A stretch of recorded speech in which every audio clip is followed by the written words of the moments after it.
When the Second World War broke out in 1939, it began a period of immense upheaval and change, with a heavy price tag. An diesen Opfern ein unerbittliches Gericht zu halten.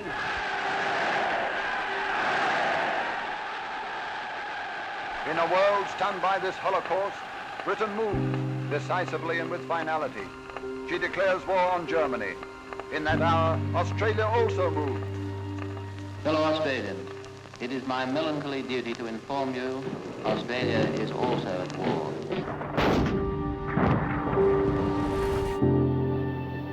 Lasting 6 years and costing the lives of up to 85 million people.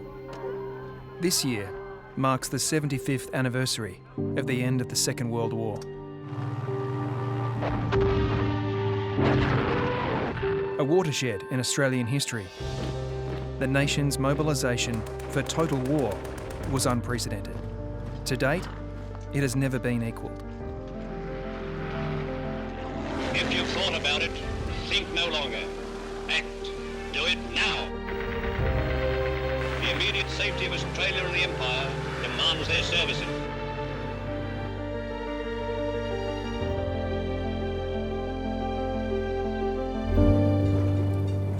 There was never any doubt that Australia would play an active role in the conflict.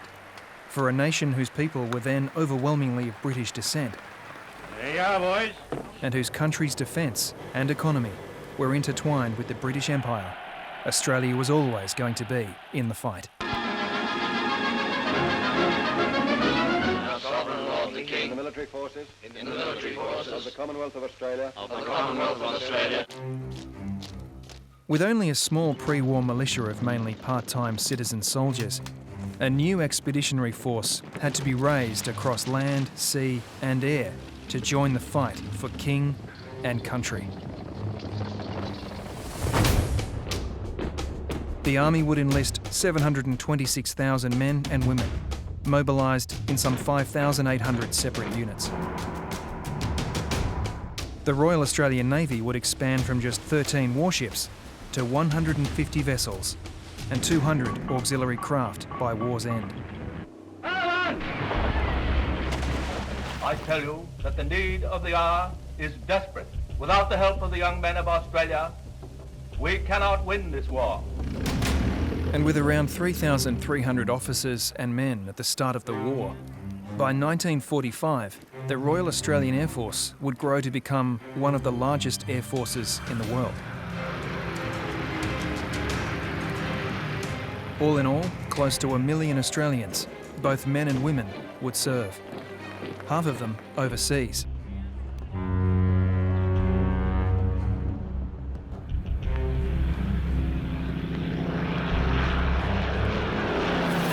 It was in the skies above Europe and the deserts of North Africa that Australia's skill, bravery and endurance came to be known in legendary battles like Tobruk and El Alamein. In one period of 52 days, the Luftwaffe made over 1,400 sorties against us. We dug ourselves out and then dug ourselves in again. And before long, got quite used to it. But then came Japan's entry into the war on the 7th of December 1941. A date which will live in infamy. Its rapid advance through Southeast Asia and across the Pacific would come to define Australia's war. we've made the planes, we've made the engines, we've got the men to fly them. We shall answer strength with strength. Overnight, it went from a faraway conflict to one now waged on Australia's doorstep. When Singapore fell on the 15th of February, 150,000 Allied troops, including 2/3 of an Australian division, were taken prisoner.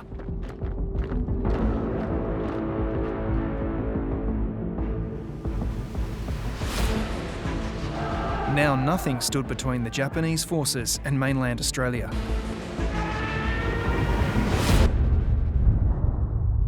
Four days later, Darwin was bombed for the first time. Australian Prime Minister John Curtin described early 1942 as the gravest hour in our history. But it was just the beginning. It was on the Burma-Thailand Railway and the Sandakan death marches that Australian soldiers came to learn the true meaning of suffering and sacrifice. All up the mainland was bombed nearly 100 times during the war.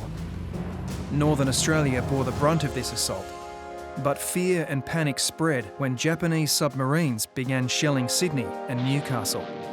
Merchant ships were sunk up and down the east coast, and a passenger ferry was torpedoed in Sydney Harbour. In those days, Australia was a land of vast resources, untouched and unknown. She was a mighty giant asleep.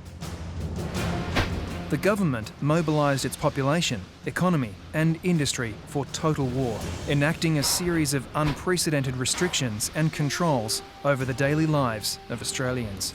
Rationing became an ever-present reminder of what everyone simply called the war. It was also a time of great social change. Almost 70,000 women served in the forces and in non-combat roles, with thousands more joining the production effort in factories.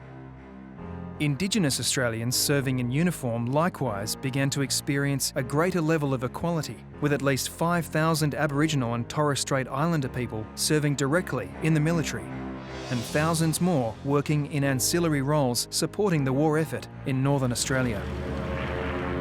As the war dragged on, the mammoth effort began to pay off. In the Pacific, and where American, Australian, and New Zealanders are fighting together, the strength of Japan has been steadily and remorselessly worn down. During 1943 and early 1944, Australian and American forces launched a major offensive against the Japanese in New Guinea. It was the largest military offensive ever conducted by Australian forces.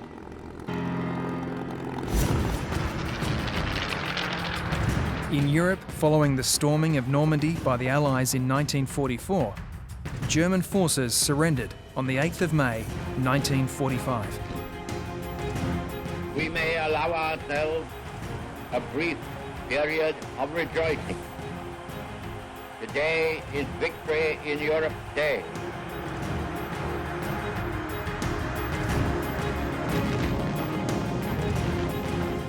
A few months later, Japan surrendered on the 15th of August.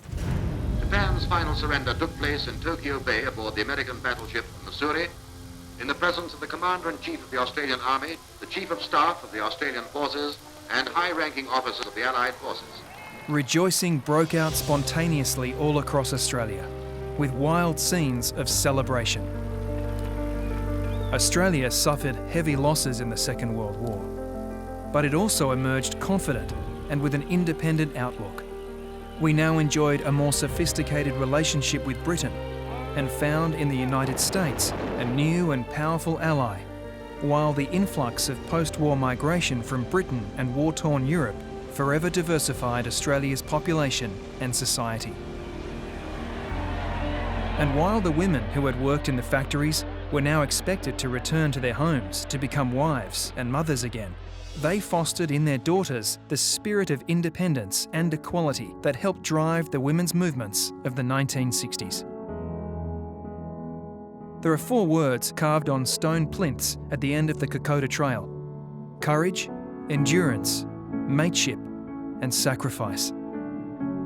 These words perfectly sum up all those Australians who fought overseas and on our doorstep, and who supported the war effort on the home front.